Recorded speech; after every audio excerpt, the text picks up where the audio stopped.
Hey guys, Jake from MACkit with another At a Glance. Today we got the Ion Riot 9 waist harness. This is the harness that we feature in our packages as a premium upgrade, and it's a really awesome harness. Let's get into why it rocks.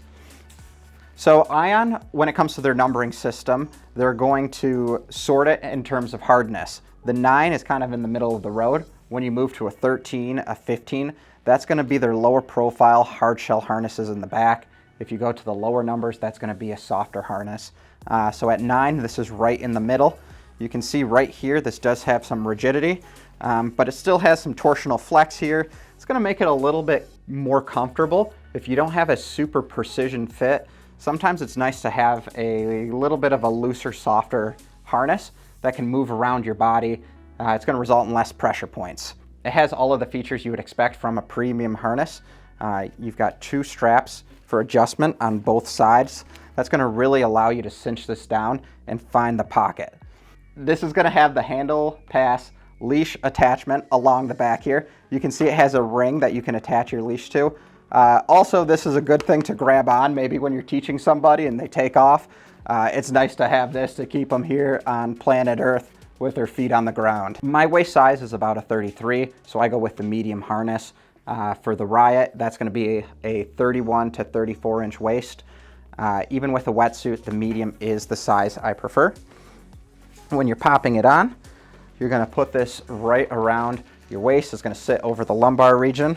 And make sure to give these winglets a nice big pull to stretch them out. From there, make sure to remove the Velcro that's on there for your first time to keep this Velcro from binding. When storing your harness, transporting it to the beach, try to be mindful to keep your wetsuit off of this Velcro because that can pull at it.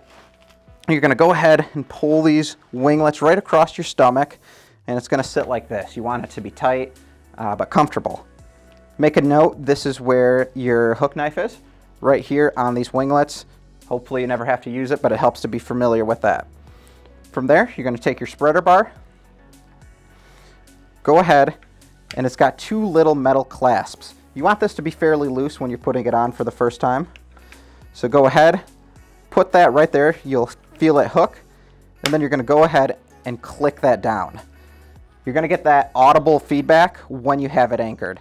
To remove it, you're going to pull this little rope, and it's going to pull that off. Sometimes that rope is a little bit difficult to get free.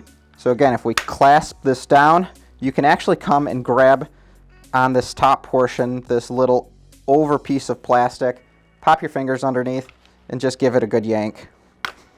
And that'll help pop it off as well. Sometimes in colder climates, your hands can get a little bit numb. That's the surefire way to get out of this. Go ahead, clasp this down, and then you're going to adjust the straps down from both sides. You want to alternate sides because you want the spreader bar to be as centered as possible. So you pull there, and you've got a pretty true to fit. You can see it's not too loose. I want to be able to yank on both sides and have it not rotate around me. Personally, I like to have a little bit of excess movement in case I crash and the harness gets pulled up around me. I like to be able to adjust it down back into the right spot on the fly. One of the nice things about this clasp system is you don't have to adjust your harness once you've got it set. So I went ahead, spring that, push forward. This is going to come right off, and I can unattach myself. Next time I go for a session, go ahead, put that back on.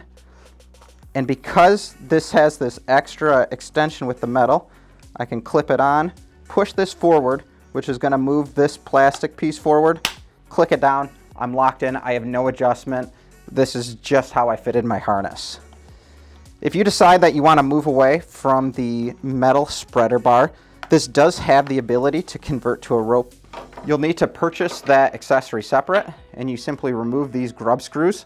This will allow you to pull off this front piece, pull this off, and you can put in the rope harness attachment right here. So what do we like about this harness? I think for the money, it represents a really nice piece of equipment.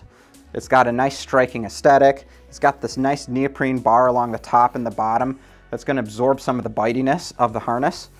On the inside, you have a really nice foam. You can really push in and feel that that's going to absorb some of that impact is going to provide some good plush padding. And you do have their premium spreader bar, which again can be swapped out for a rope and allows you to put on the harness without having to adjust it every time. Is this worth a package upgrade? Absolutely. Guys, this has been Jake with MACkite. Thanks for checking us out.